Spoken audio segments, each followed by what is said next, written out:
Il est 19 h sur Al24 News, c'est le journal d'information. Voici les titres de l'édition. En marge de son déplacement à New York, le ministre des Affaires étrangères algérien Ahmed Attaf s'entretient avec le secrétaire général des Nations Unies Antonio Guterres.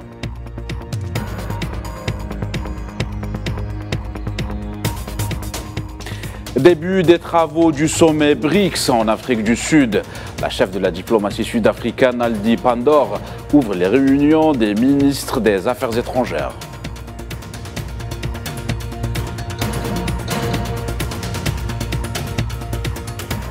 Conflit en Ukraine, l'envoyé de la Chine pour le dossier ukrainien évoque des difficultés pour réunir les deux parties. Néanmoins, Pékin estime que les portes restent ouvertes pour un dialogue.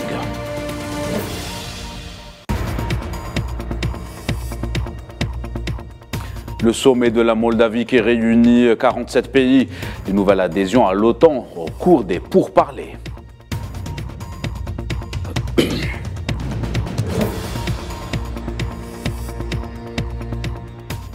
Voilà pour les titres. Bonsoir à tous. En marge de son déplacement à New York, le ministre des Affaires étrangères algérien Ahmed Attaf a tenu une séance de travail avec le secrétaire général des Nations Unies Antonio Guterres. À cette occasion, Ahmed Attaf a transmis au secrétaire général de l'ONU les salutations du président algérien Abdelmadjid Tebboune et ses vœux les plus sincères et son plein soutien dans ses efforts pour mettre fin aux crises et répondre à la sécurité et la stabilité. Et dans le cadre du même déplacement, le ministre des Affaires étrangères algérien Ahmed Attaf s'est entretenu avec le directeur du programme des Nations Unies pour le développement, Hachim Steiner. Les deux parties ont passé en revue l'état de la coopération entre l'Algérie et le programme et les perspectives de leur développement à la lumière des priorités définies par l'Algérie en matière de développement national. Ils ont également échangé les vues sur les voies et les moyens de soutenir les projets de développement économique dans les pays voisins, notamment dans le Sahel africain. Et l'actualité continentale, les autorités congolaises et le parquet de la Cour pénale internationale, la CPI, ont ratifié un protocole d'accord sur le renforcement de leur coopération afin de lutter contre l'impunité face aux crimes de guerre et contre l'humanité. Entente signée lors d'une cérémonie à Kinshasa, un message clair des deux parties pour faire face aux crimes de guerre en RDC. La Cour a déjà prononcé 4 condamnations définitives, dont 3 pour des faits commis en RDC et un acquittement pour des faits commis en Centrafrique.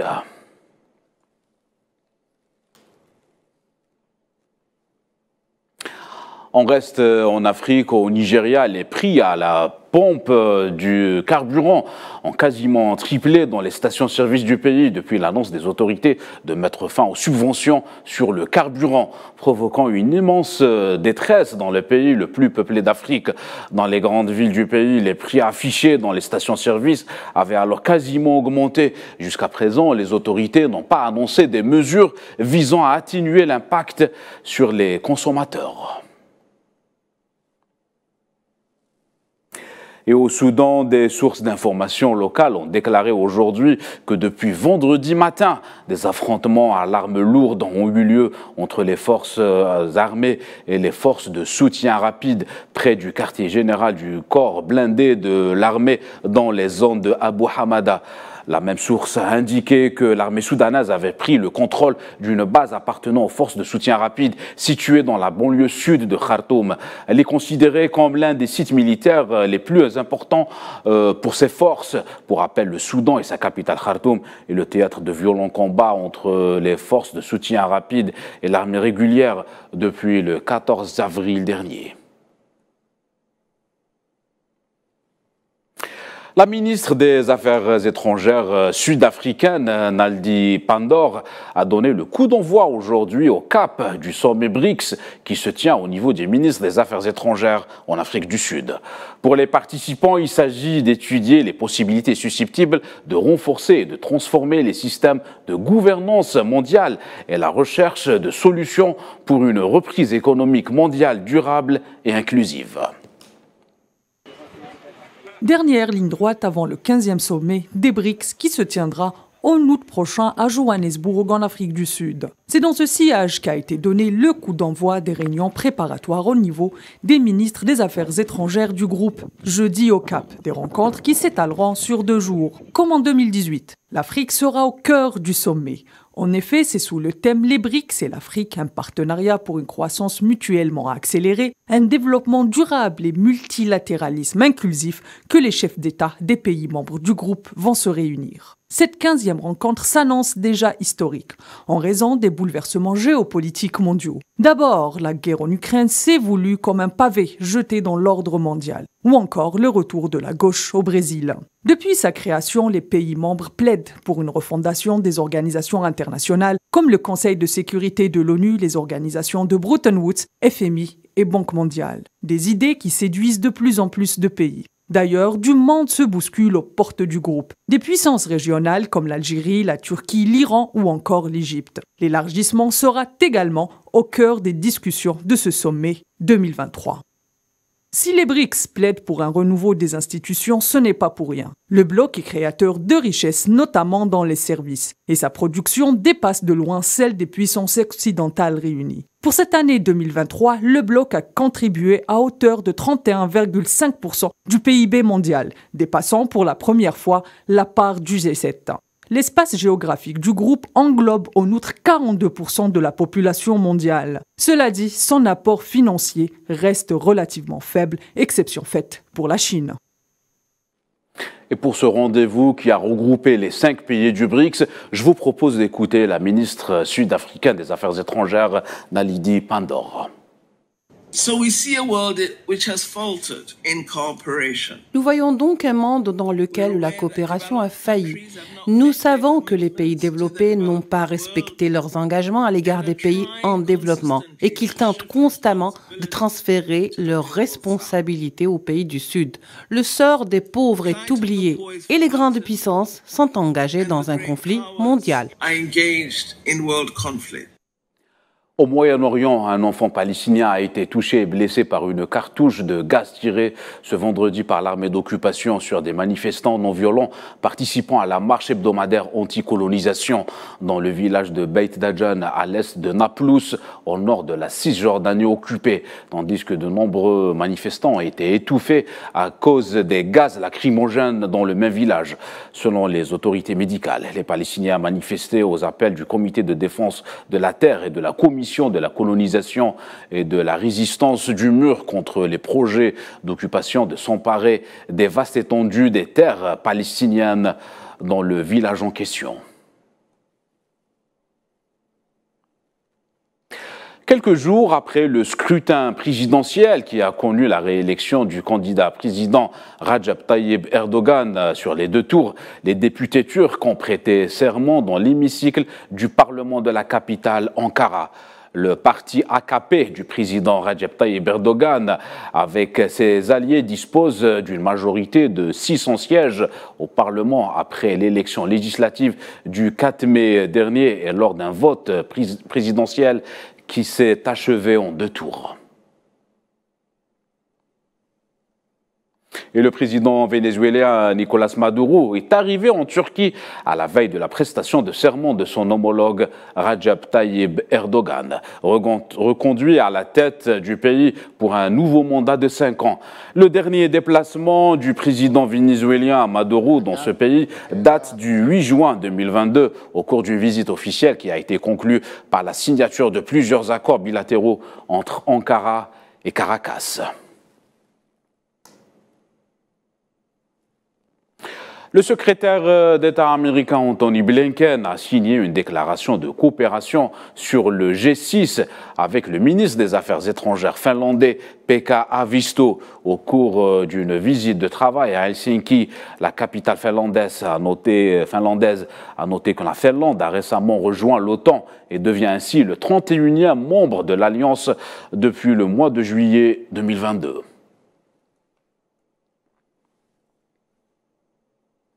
Le président du Conseil européen, Charles Michel, est arrivé au Kyrgyzstan, dans la ville de Cholpon-Ata, pour un sommet attendu entre l'Union européenne et les 5 pays d'Asie centrale. Ce sommet, le deuxième du genre après le premier organisé au mois d'octobre en Kazakhstan, intervient seulement 2 semaines après une rencontre inédite entre les présidents de ces 5 ex-républiques soviétiques centra-asiatiques et la Chine, avec la présence de son président Xi Jinping.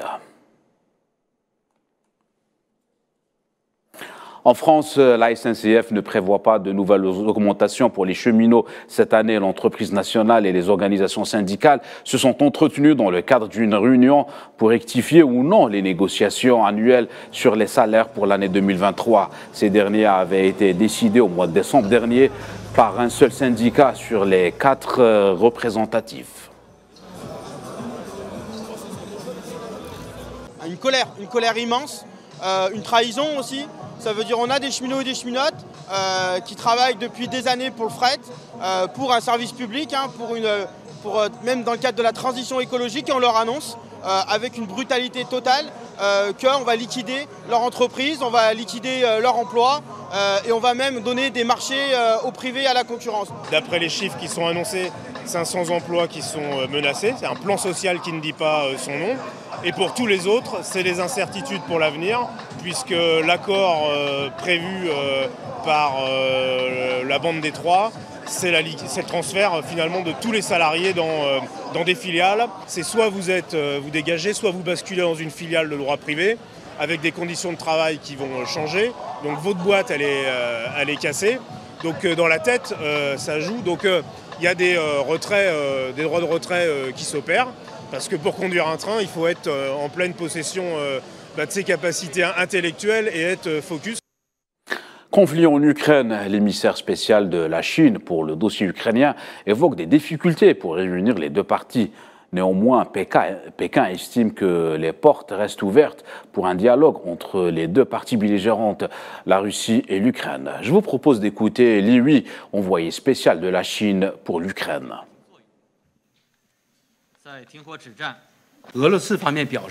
Je viens de le dire, il est possible que les différentes parties éprouvent actuellement de nombreuses difficultés à s'asseoir autour d'une table et à entamer des discussions. Mais il faut aussi voir le revers de la médaille, à savoir que les différentes parties ne sont pas dépourvues de points de consensus. Et c'est la discorde au niveau de l'OTAN concernant l'adhésion de Kiev à l'Alliance. Rishi Sunak, le Premier ministre britannique, s'est dit favorable à une place pour l'Ukraine. Mais qu'en est-il des autres membres? Élément de réponse avec Safwan Ben Sabri. L'Ukraine continue d'occuper une place centrale au sein de l'organisation du traité de l'Atlantique Nord. Les membres tergiversent encore sur l'adhésion ou non de Kiev. Tous s'accordent à dire que Moscou ne peut empêcher une telle initiative, que l'Ukraine a sa place au sein de l'organisation. Mais quand? La question divise l'OTAN. Les plus téméraires souhaitent une adhésion dans les plus brefs délais, alors que les plus prudents ne veulent pas entraîner l'Alliance dans une guerre ouverte contre Moscou. Le Premier ministre anglais plébiscite un soutien militaire continu. Je suis d'accord avec le secrétaire général de l'OTAN pour dire que l'Ukraine a toute sa place au sein de l'OTAN.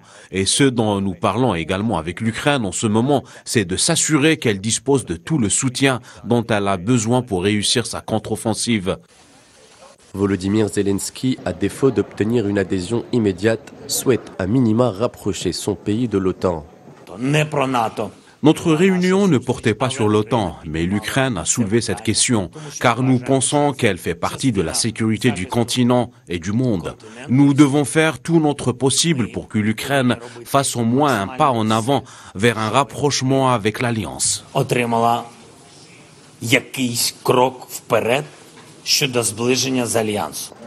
Paris et Berlin avaient refusé une adhésion de l'Ukraine à l'OTAN en 2008, de crainte de provoquer l'ire de Moscou. L'OTAN se serait alors installée aux portes de la Russie, sur 1600 km de frontières. 15 ans plus tard, la question est centrale pour l'OTAN et vitale pour Moscou. Et pour le chef de la diplomatie américaine, Antony Blinken, le renforcement de l'Ukraine est la seule voie pour atteindre une vraie paix. Antony Blinken a affirmé que le conflit en Ukraine aura des conséquences durables sur Moscou. Et c'est précisément parce que nous ne nous faisons pas d'illusions sur les aspirations de Poutine que nous pensons que la condition préalable à une diplomatie significative et à une vraie paix est une Ukraine plus forte, capable de dissuader et de se défendre contre toute agression future. Sur le terrain, le ministère russe de la Défense a révélé avoir mené des frappes nocturnes qualitatives contre les défenses aériennes ukrainiennes. Le ministère a déclaré par voie de communiqué que ses forces ont atteint toutes les cibles désignées et ont touché les systèmes de défense aérienne ukrainiens qui protégeaient les infrastructures militaires vitales de Kiev.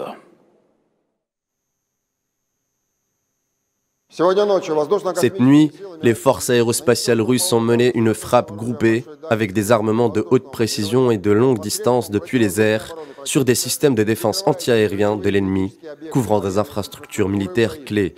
Toutes les cibles assignées ont été touchées. Situation au Kosovo, les dirigeants allemands et français ont appelé le Kosovo à organiser de nouveaux scrutins dans le nord.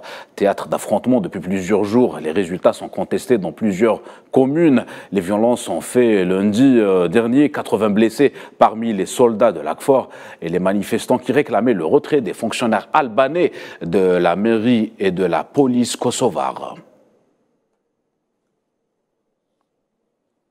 Selon le ministère de la Défense de Singapour, le ministre Heng En et son homologue chinois Yi Changfu ont assisté à la signature d'un protocole d'accord après avoir coprésidé le deuxième dialogue des ministres de la Défense du Singapour ainsi que de la Chine.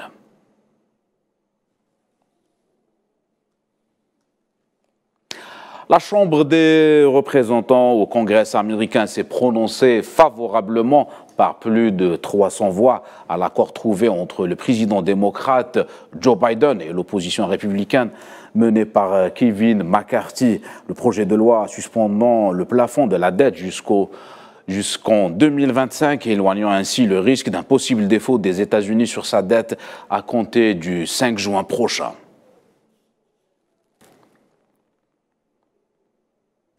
Voilà, c'est la fin de cette édition. L'actualité continue sur Al 24 News. Excellente soirée à tous.